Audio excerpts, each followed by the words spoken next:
Hello, it's Maxine, Kaye, and Yoga coming to you live on behalf of the Greater Philadelphia Center for Spiritual Living, even though that's not where we are right now.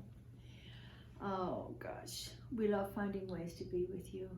It's looking more and more like spring out there. This Holy Week has been quite wonderful for so many people in so many different ways. Even though there aren't the gatherings for the Passover celebrations and Easter coming up that we typically have had in the past, the feeling of these special celebrations is really quite real. Today would be Maundy Thursday, and I'll have to admit that I don't remember what that is because that's not the kind of faith tradition I grew up in. And I know it's a special day, but then isn't every day a special day? Tomorrow is Good Friday, and we have a very beautiful interpretation of that, which you can tune into. I'll just go ahead and give you the commercial right now. At noon Eastern Daylight Time, you go onto our website, cslphilly.org, and click right there, on the button that takes you to the live stream. And we will be rebroadcasting last year's 7 Last Words Metaphysical Interpretation that I did with a wonderful young man, a cellist, Eric Coyne. And it's a beautiful opportunity to just take one precious hour and settle into revisiting many of the words purported to have been spoken by Jesus on the cross, from several of the different New Testament synoptic gospels.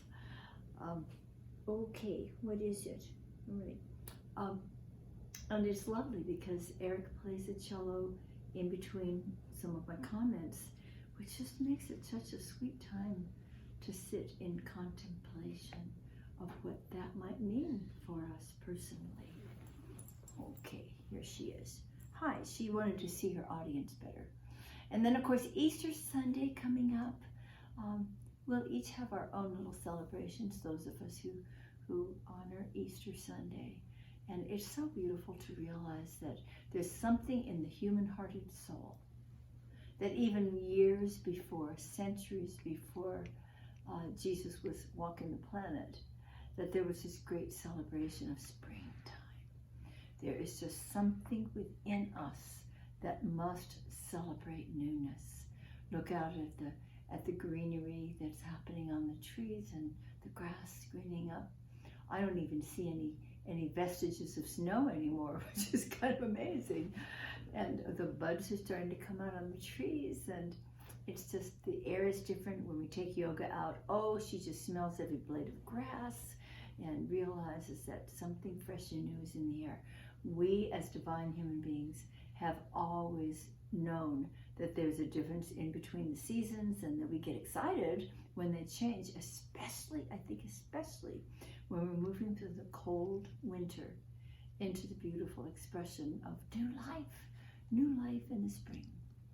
And it's a very common and a very normal thing for us to experience this joy. Have you noticed that when you go out a little bit and you see there are people in nurseries who are buying daffodils and beautiful spring flowers and getting seeds ready to plant so that we can have vegetables in the garden, herbs perhaps, and flowers. It's a very exciting time of year. Something new is blossoming within our hearts too. And as we align ourselves with the beautiful energies in our faith traditions right now, whether we are moving toward Easter, which is just 3 days away, or completing Passover, which is also completing on Sunday, there is a sense of freedom, there is a sense of newness, there is a sense of celebration. And we give thanks for that which reminds us that we are never constricted, that we are always free to be and to become that which we were divinely designed to be.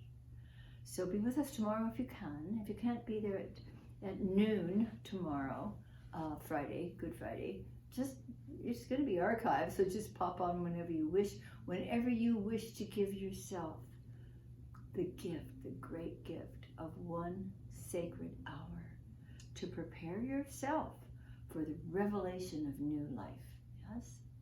And then, of course, tomorrow you'll get to hear from Reverend Mike, and he will probably have this puppy dog right here on his lap.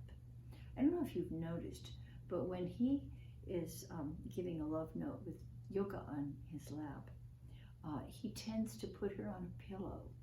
I think it's his version of putting her on a pedestal, and she loves it. So we'll see you very soon. We love you. Happy spring. Stay warm, and we'll see you soon.